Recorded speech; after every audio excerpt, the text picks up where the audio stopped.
Come on, give me that more. 48 knots, 48 and a half knots. This thing's a weapon. Triple 300 horsepower Mercury V8s. You can go up to the 400, 7.2 tonne of boat, 1,000 litres of fuel, or just a little bit less, 950, and we have full tanks. Let's just get this thing moving. All right, I got the trim tabs in the down position. The engines are trimmed down. Sydney Harbour's a little bit busier than an hour ago when we flew the drone, but oh, feel that power to weight ratio. Okay, so starting with the trim tabs in the down position, I feel like they can go up. I'm not even sure if I needed to do that. This is my first drive of this beautiful boat. I'm straight up to 31 knots, just eating up that ferry chop like it was never there, and this is lovely.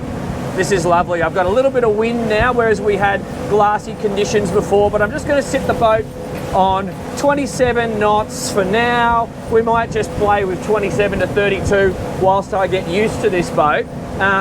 First things worth noting, thank you Monterey for making a short man option for your seat. I did utilise this button a second ago and put the seat all the way forward, so I'm quite comfy. But if you've got long legs, don't worry about that. You can press it and it'll go back and flip up the bolster as well. We'll try that in the walkthrough a little bit later. This is big day boat entertainer stuff. This is Sydney Harbour to a T. You know what I like about these, you know, close to 40-foot bow riders? This is kind of where everyone's going these days.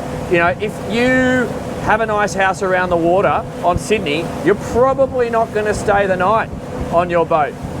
You're probably going to entertain and go and do other things, and that's where I see this sector or category really fitting into the market quite well. But anyway, let's keep focusing on the performance. So I'm doing 27 knots, got no water over the bow, going through some chop from a boat right now. 1, 2, 3, completely dry. I'm going to wind the speed up just a little bit now. My fuel flow's showing me 40 litres per hour per motor at that speed, and I'm on 3,800 revs. 3,800 revs. So let's just give it a little bit more. Gonna go kayakers, yachts, powerboat. There must be summer coming. Oh, I love this time of year. All right, let's just whip it through the bay here.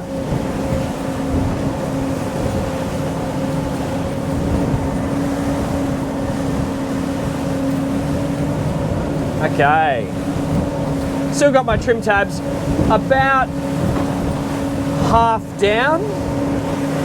I'm just going to raise them to a quarter down and then just feel my way through here. So currently sitting on 32.5 knots, 50 litres per motor, and giving me 4,250 revs. So this just feels like in that 27 to 32 knot range is probably your economical cruise on this boat. We are going through choppy conditions. I've got boat wash. I have a little bit of waves approaching me now. I'm actually going to flip up the bolster and stand because I can see some kayakers about, and I'll go wide of them. This hull really loves the short and sharp stuff. I'm seeing a little bit of vertical movement in the bow, but nothing that bothers me. And I think if I was going at speed across the heads here, I would just move my guests from the bow to the main part of the cockpit, which is just so unbelievably spacious. And let's just whip it around here. Got a bit more boat wash and a couple of moderate waves coming in from an east to west direction. So what I will do, I'm just going to wait for some clear water after some of this traffic, and I'm going to go into the waves before turning down swell and opening the boat up. But going through these waves here, she's sending the wash out midships, and I just have, oh, that's beautiful. You know, for a big, substantial day boat, this is comfortable. This is also quite fun. You know, your heel angles are more aggressive than some boats. If you choose, you don't have to turn it tight, but you can really hook it in and enjoy the ride. So here we go, let's go into it. And now I'll give a little bit of trim tab down just to see. That does give me a noticeable benefit. and I continue to see completely dry decks right now, guys. Now, bear in mind the drone footage you're watching is from an hour ago when there was no wind. We now have about 8 to 10 knots, maybe a little bit more. So now I'm going to turn down swell, and I'm going to increase the power. Lovely. We got much more confused harbour now than we did an hour ago with the boat wash. I'm going to raise my trim tabs. My speed's coming through 4,400 revs, 31 knots SOG, 66 litres consumption. Let's give it some. Let's give it some. Trim tabs are up. Leg trim is going up a little bit, 5,000 revs, 39 knots. We'll just sit it there. So fast cruise, let's just discover that. Through a little bit of wash here, and 1, 2, 36, 37 knots at 70 litres an hour per motor. Feels like your fast cruise if you just want to haul. Lovely. This is fun. 1 kayaker, 2 kayakers, birds. Okay, I'm going to go this way. Now, wide open throttle. The wind is just passing over my head, just here in a standing position. 5,200 revs and climbing, 5,300 revs, 44 knots and climbing, 87 litres on the SOG, giving a little bit of a trim up on the drives, on the legs, on the outboards, I should say. 5,500 revs, 45.5 knots. I reckon we got some more. 47 knots. Okay, 5,580. Let's get to 5.6. Come on, give me that more. 48 knots, 48 and a half knots. This thing's a weapon. Oh, I gotta slow down, I'm running out of water. 48 and a half knots. This is a 50 plus knot boat. This is a 50 knot. Like we're doing that with full tanks of fuel. With these motors alone, that's why I love these 300 horsepowers. The power to weight ratio with these 300 Mercs is fantastic. So we just did that. We just did that with 1,000 litres of fuel on board. This is a brand spanking new boat. It just came off the ship yesterday. They just literally unwrapped it, filled it full of fuel, and here we are today. So I'm actually quite impressed with the condition it's in. Like most boats arrive quite dirty. This thing is just brand spanking ready for a boat show. So they must have a good cover. Anyway, that's impressive. That's capable. That just proves to me what I already thought this boat would be all about. This is big day boat, bow rider, fun Sydney Harbour day boat style. Let's go somewhere nice and let's show you all the features of this boat because this thing is cool. Welcome to the walkthrough. Monterey 385SS. Super sport, super stylish, super sexy. So I don't know what that means, but I'm going to call it super sexy because I've just been looking at it through the drone for the last hour, and this thing is awesome with the 300s on the back, option to go to 400s, 48 knots or more. I was feeling super sexy. But Monterey, this is the top of the pops for their brand. This is big, luxurious day boating at its best. American made, super well constructed. So come with me. We're going to do quite the detailed walkthrough on this one. And I think this is where the market's going for our country and many others who think like us, because so many people, they've got their nice houses. Why do they want to overnight on the boat, or do they have time to overnight on the boat? Having a fast boat that can take many, many people to a great destination, just do your boat thing and go home, makes a lot of sense. So here we are up in the bow. You could facilitate 6 people.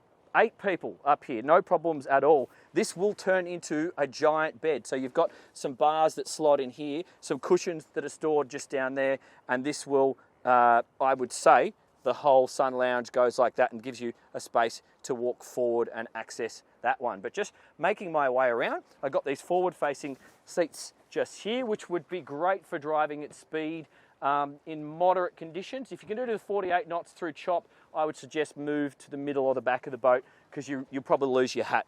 You'll have a bit of wind over the decks up here. But this is really comfortable, high quality, excellent foam. I also note these guys, they're building these boats with weather and our conditions in mind. What do I mean by that? there's a little design on the seat here which keeps the seat off the fiberglass. So the moisture buildup, it's not going to be contacting with the seat the whole time and then encouraging mold. And if you've been in Sydney for the last 18 months, you're going to know all about mold. So that's a clever design, and I've seen other sensible things around the boat as I've been discovering it this morning. As we make our way down the starboard side, Fusion stereo control, drink holder, speaker, lovely little ledge here for numerous phones, and a convenient phone charger, just 12 volts. What do we have? 12 volt jobby just there, and USB-C, and the earlier USB, whatever you call that one. Another speaker, another drink holder just here. Now, these ones just lift up and give you side access into the storage, but the primary way into the storage is through this hinged seat just here, which gives you access to a convenient esky. So no going back into the middle of the boat for drinks. You got access to them right here. I see a wash down that looks like fresh water because the hose is blue. 2 more drink holders here and here. I've got a removable lunch table which slots into here, and so if you want to have lunch here, that's one of your lunching options. We have more. Grab handles down both sides, stainless steel, and then I got 1, 2, 3, 4 bases which just flip up from these stainless steel covers, and a pole will go into either of these bases, and we can protect this whole bow area in shade. So it holds up a mesh cloth, if you get what I mean. I've got collapsible cleats up the front, and then our anchor locker is quite a decent amount of chain, which then goes to road. We've actually dropped it just here to try and maintain this nice backdrop, and that all works really well. So that's cool. My microphone's getting caught. Okay, let's not lose that. So now, boarding people on and off the beach. It is possible on this boat. It's a little bit of a distance, but once you're on the sand, if there's a bit of an angle, it's doable. We've just tested it, and how cool did we feel on a day boat, which is almost 40 feet with 3 engines hanging off the back, putting it on the beach. Like, let's face it, you don't do that on your traditional shaft drive inboard 40 footers. So this is a bow storage area, great for covers, I would say, other bits and pieces, and I note there's also a electric bilge pump. So if you did cop some water in there, they've thought of that for you. Courtesy lights all the way around, and on this side it mirrors what we saw on the starboard side. So speakers, phone charging, drink holders again, and then come on through. We'll get to the accommodation a little bit later, keep watching for that.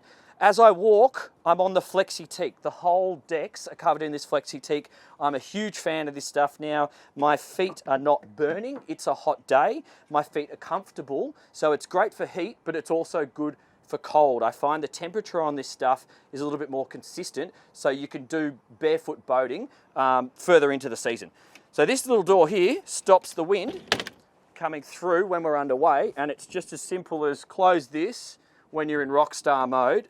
Everything looks cool, and then accessing the bow as you need. So what I'm going to do, I'm going to focus on the helm. So just go over there, Pete. Let's show everyone what we need to. First thing I noticed, and I pointed out during the test drive, they've thought of the short man. It goes forward, and I'm really comfortable at this helm. So if you've got long legs, no worries. If you've got short legs, they've got you as well. The wind vortices went quite well over my head from a seated position. Standing, you do have some wind in your face, depending on whether you're on the floor or on this ledge here. And then you've got the flip-up bolster. You've got 2. And I notice they're designed for bigger people. So there's quite a bit of beam to this seat here. And you've got a really comfortable armrest. So you could actually just, from the seated position, operate the joystick, reach forward comfortably to operate the throttles, and at all times be resting your arms. So that's quite nice.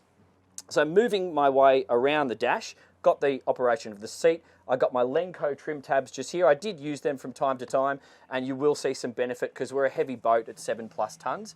I've got our searchlight operation here, a decent sized drink holder. They're not cheaping out on the size or the width or the beam of these drink holders. You can put a decent beer in a cooler in all of these drink holders, and it'll be good for the day.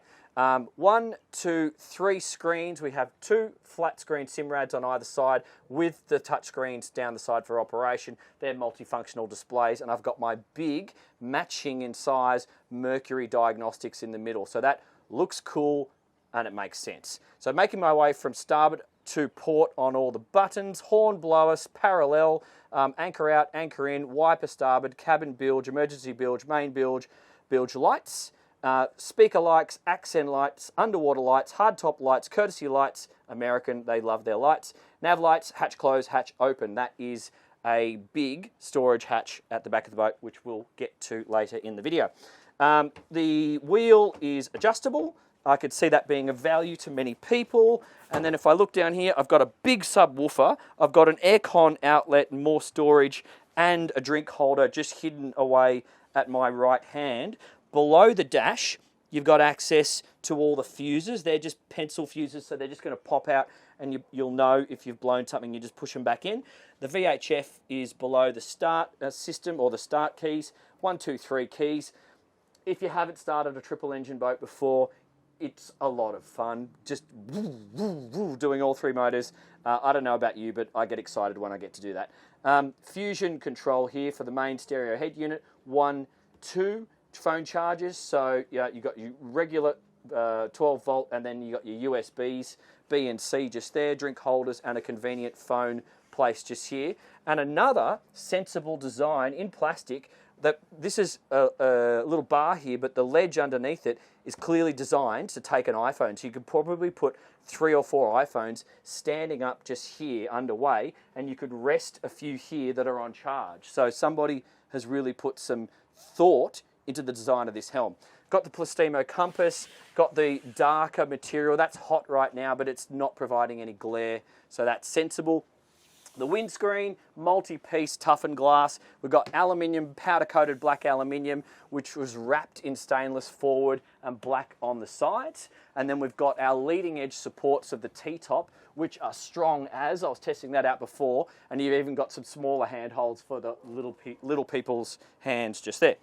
So, getting over to the navigator's side. So can you see all that, Pete? Got everything in shot? Storage is everywhere, and it's convenient. And I was talking about some sensible design and construction choices. A lot of boats that I get on a draw like this construction here will be in timber. And it's not always in basically marine timber. So in time, they will deteriorate, and that's kind of annoying. This seems to be in some sort of plastic material similar to what you see in signs or cutting boards. So that's cool, and do that properly. 1, 2, 3 drawers, and this little storage area here, great for people, you know, more phones, more small items, get them out of the way. But we also have our galley set up here, so you could do all of your barbecue utensils, your cutlery, and bits and pieces just down there. Because underneath this Corian bench just here, we have a tap, a shallowish sink. That's all you need for a day boat like this. It's designed in such a way with this cutout that you can just get your hand in there. Drink holders sensibly mounted there, and another little drained area, which will be good. You could even put ice in there at times and just put some champagne bottles. That'd be cool. So down here, don't know what that's for. Some design, I guess it looks cool. This is your fridge. I think, I'm not sure, you can leave a comment down below if this is correct. I think this is actually just a protection plate for the fridge face, and I think you just, as I said before, the boat literally arrived off the ship yesterday. They've put fuel in it. This is how it arrives. So well done, Monterey, for looking after their boats in transit. It's definitely a long way to get here, but I think that's just a protection plate. I don't think the fridge is that colour. So coming around to the port side, decent deep storage, 240 volt charging off the genset just here. More of this plastic stuff, which is the footrest. How does that work? Like that. Oh wow, yeah, that's solid. Bit of grip in it too, so that's good. Yeah, wow, that's not going anywhere when it doesn't need to. Courtesy lights here and here. And I didn't point out, we'll have to cut some B-roll of this. There is a really voluminous storage area under the helm, so that's perfect for safety grab bags. And then you can have your extra safety gear, so all your extra life jackets, probably in that forward locker we discovered before. The armrest is big, thick, comfortable and soft. And we've got the single flip-up bolster for the navigator's seat, which is logical.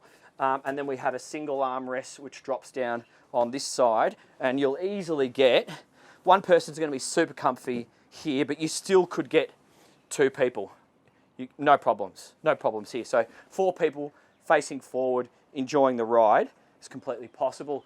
So the leading edge of the T-top starts here. She's a solid T-top, and you've got fiberglass supports aft and the stainless forward. 0 vibration through the waves this morning, and we did bounce around a little bit just to see what would happen. She's great. She's really, really good. Speaker, hand hold. Downlights, quite a few. So we've got 6 downlights in total. More speakers. This is just access through to the radar mast.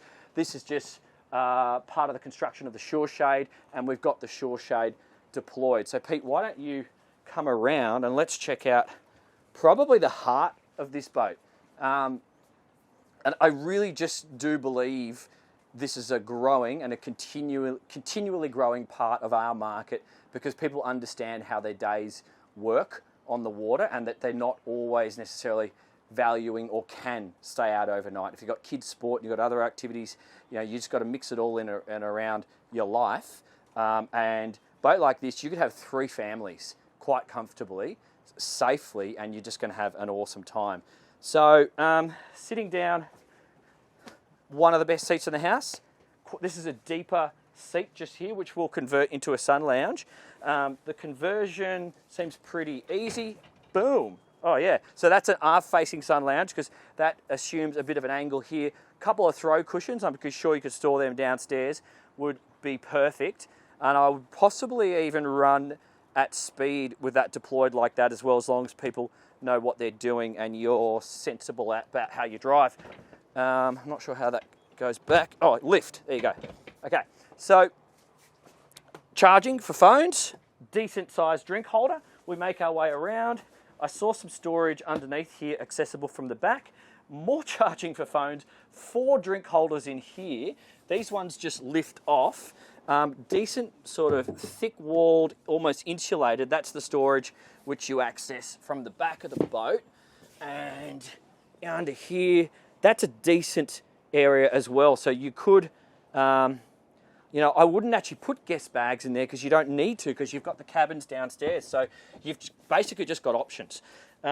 If you look at this one here and this one here, they are more base pads, if you like, for lunch tables. So lunch table, move them around, or no tables and dance floor. So we have it in the dance floor mode right now.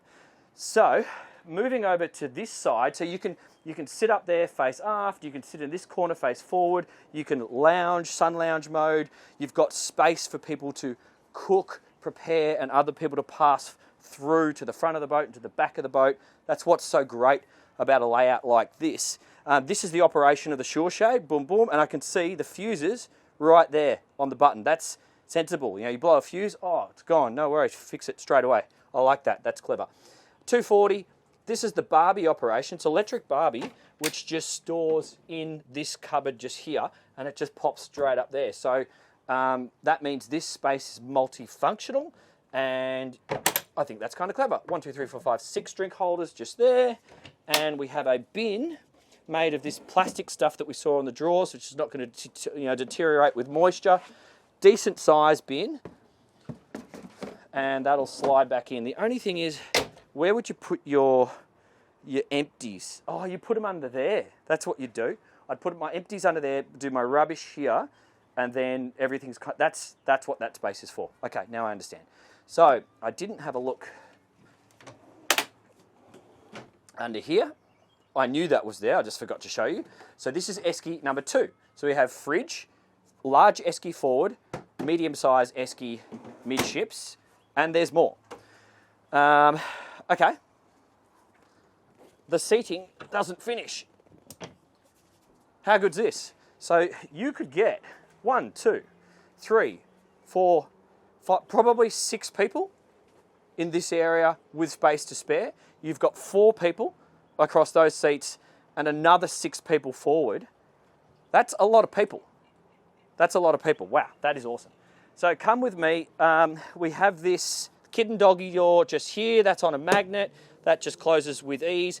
We've got the courtesy lights all the way around the deck. We've got a water intake just here and our shower just here. This looks like it's hot and cold as well, actually. So being that we have a Jenny, that's going to be no worries to operate.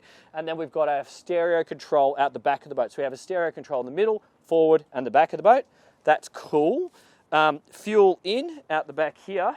And let me just soak all this in. Alrighty. So, yeah, this works. So you actually have a little kiddie seat almost. Come out, see if you can get this in shot, Pete. So see how this works? I definitely wouldn't sit here at speed underway. That would not be safe. But when you're in this setup, it immediately works. So if people are swimming, you just want to come out here. I'm still under the protection of the shore shade right now. This is a great hangout. Quite clearly, we have a ladder deployable somewhere underneath here because that's the handle to help you pull yourself up out of the water. I've got my little gauges which tell you when the props are engaged for safety. I've got 2 aft cleats on the platform itself. It's a molded platform. Oh no, this is bolt, so it's not part of the hull actually. It's sickered in and it's a bolt-on platform which then allows the engine mounting as well. We must have 2 fuel tanks on this boat because I can see 2 fuel intakes. And just here somewhere was, okay, that's that storage area that I was pointing out before. And then I've got my 240 for shore power. So I've got 2 shore power inlets, which must allow you to run the aircon and the regular battery charger at the same time. So that's cool. And then we also have some storage here. So let's just push this forward. I think this is how you're going to do it. Do that handle there. Oh, the whole thing, yeah.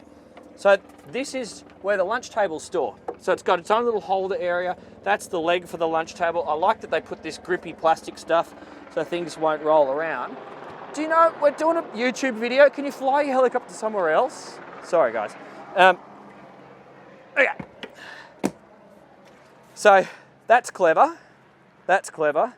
Now, have I missed anything? You've got cleats here and here. So you've got options for tying up alongside the dock. You've got midships cleats, probably only accessible from the dock, to be honest, because you'd have to get over the glass, but the bow cleats are fine. So if I'm coming into the dock, I'd just have a line tied on one of these aft cleats. So I've got something to step off with in my hand, and I'd go sort out that one.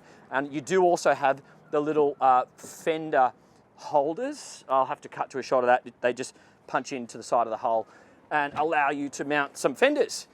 So I think I've covered everything. Let's just lift that, put it back into place. Let's go have a look at the accommodation.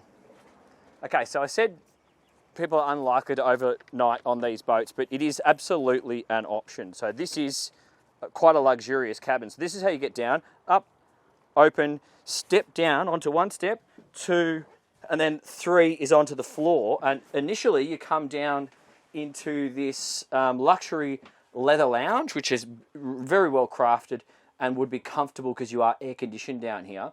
And straight away you're facing a big screen TV. So you are, you're in your own little sanctuary down here should you choose.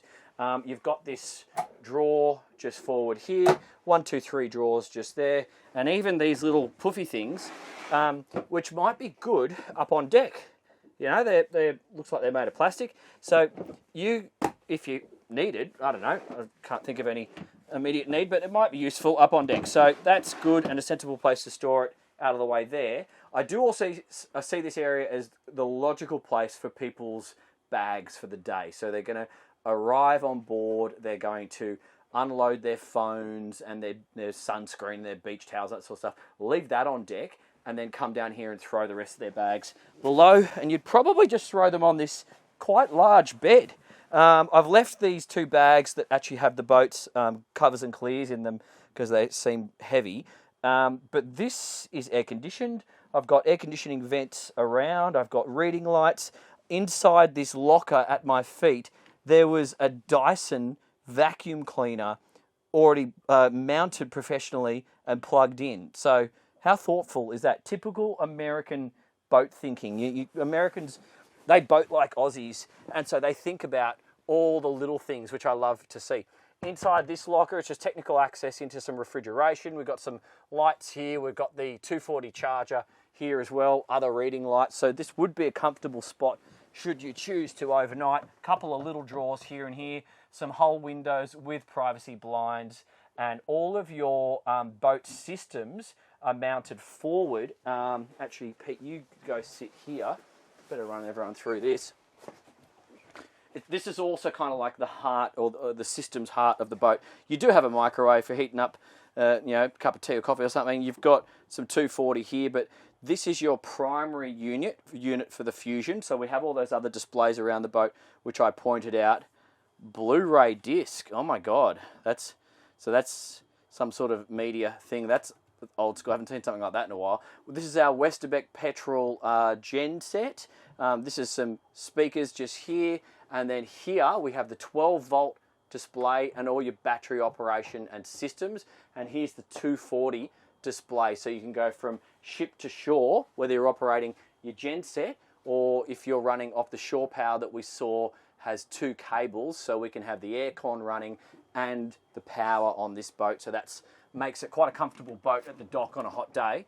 And another fridge. So we've got the primary fridge upstairs. This is the secondary fridge down here. So you might load that one up with drinks. This could have your butters and your other things and your milks and whatever down here. And then each esky is going to be full of ice with all the alcohol. So that's quite logical. Another little ledge in here with more charging points and media connections. And I think this is like aesthetics, but it also has a moderately useful function because it's a ledge underneath, so you could store a few things there as well. In terms of headroom, well, I mean, I'm 5'7", I've got more space, and then you've got even more. You're going to have 6 foot of headroom or more just in this part of the boat. So it's made for, large people are going to be happy down here. Let's go check out the other side. Okay, so the head is on this side. It's the same thing again. I would probably step down and walk backwards 1-2 stairs, and then you're into a largely standing area. You might hit your head there, but once you get into this part of the head compartment, the headroom increases. Sit down loo. The guys could stand up if they needed to do their thing, and you've got this flip up sink area here that's decent size, and quite a deep drained area here where you could just throw things in, which seems logical. This is all Corian finish here. You got a shallower drained area. That's probably for soaps and stuff like that. I don't really know, but it's drained and it seems logical for a wet area. We have these little storage lockers, so you can put your toilet, your loo roll holders, your loo rolls, in here, because your loo roll holder is on this side. Okay, brand new boat, hasn't been commissioned, came off the ship yesterday, so forgive me. First time I opened that. Technan toilet, electrically operated with a holding tank. The shower is behind me. I'll cut to a shot of this because it just mounts just up here. Bit of a sit-down shower setup, but because it's a loose handle, you could stand up as well and just do it manually. Decent window with a fly screen just here to let any air out. We do have blinds for privacy just here, and these are tinted windows, fixed. This is just aesthetics. There's no cupboards behind here. A couple of downlights, a mirror, a decent sized mirror to look at your face, and then you've got a couple of light switches and deeper storage just here and here. So more longer term cleaning or toiletries would be logical in this location, plus some courtesy lights on the stairs so you don't have to illuminate the whole thing in light at night time. More than you need. Okay, here we are in the equipment room that would ordinarily be on an old-fashioned boat, the engine room. So we've got bucket loads of space, and what do we have? Starting on the, you've got this bulkhead forward, you've got your power distribution and your main battery switches. This is not how you turn the boat on. You've got the rocker switches in the bedroom forward where we've just been. So this is just more primary operation. You've got your Westerbeck genset centrally mounted, good for weight distribution. We've got our house batteries on the starboard, I'm guessing, because I've got 3 batteries on port, which makes sense to be crank.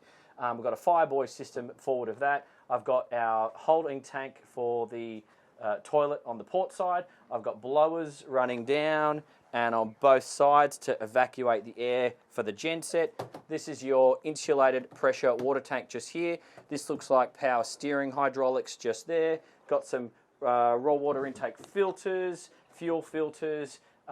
Look, everything is just really simple to access when you have this much space. So it doesn't really matter for you, but if you're paying a mechanic high hourly rates, that's when it matters, is what I'm trying to say.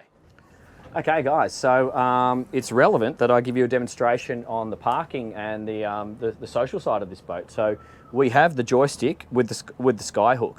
No bow thruster, triple motors, all individually operated on their own hydraulics through the Skyhook. So the way to operate this, we've got the electronic throttles, which are currently in neutral. So as soon as you are actually in neutral, the Skyhook is engaged. There's no actual other button to go. Sorry, not the Skyhook, the joystick is engaged. There's no other button to activate the joystick. Now, if you want to use the Skyhook, that's when you press Skyhook. So that's what I was on before, just deactivated and reactivated it. Now you get a little blue line and some warnings saying don't go swimming around Skyhooks because that would be a bad idea. So it is now using GPS to maintain our position, give or take a few meters relative to where we started. So that's one super handy feature, but then the next super handy feature is the joystick itself. So you can actually just now, utilizing the joystick, I can drive this thing into the dock and do the Rockstar pickup to go and get my coffees. And what's great about joysticks is that you don't have to do the mental calculation of where is my engine located and what direction does my throttle lever need to go. It's all done through the joystick. So you can use it with your right hand or your left hand, and it's going to do the calculations and it's going to basically maneuver the engines in the required fashion. So I'm just going to do a simulated, touch and go here. I won't actually bring the boat in alongside the dock. So you do need to initially get used to all the leverage of the boat is happening at the back of the boat. We are physically in the middle of the boat. So I always keep my eye on the bow and just get something, a reference point on the land to look and see how I am relative to the object that I'm pulling up alongside. Once you have a good reference point, so basically keep your head nice and still, you'll be able to translate that into sensible joystick movements, which will keep the boat under control. So I'm not actually going to park it. I'm just going to demonstrate it like so. So there you go. Now I can hold. If I needed to, I could just activate the Skyhook. But what I'm going to do is now I'm going to go back the other direction and exit this area. So I'm just going to spin the boat around and I'm going to back out of here because we do have a little bit of shallow water to the land side, and it really is that easy. And what's great about joystick on a 7-ton boat is with the 3 motors, with the weight and displacement behind all 7 tons, and with the low windage being a big open bow rider, this thing's quite controllable. Like, the wind does not want to overtake it all that much as compared to a lighter boat, which will really get affected by the breeze. So once you get it moving, she pretty much goes where you want her to go. When the wind blows, it doesn't overtake it too aggressively to make your day awkward. So there you have it, guys. Monterey 385SS, super sexy, super stylish, and where the direction of the day boating is going, in my opinion.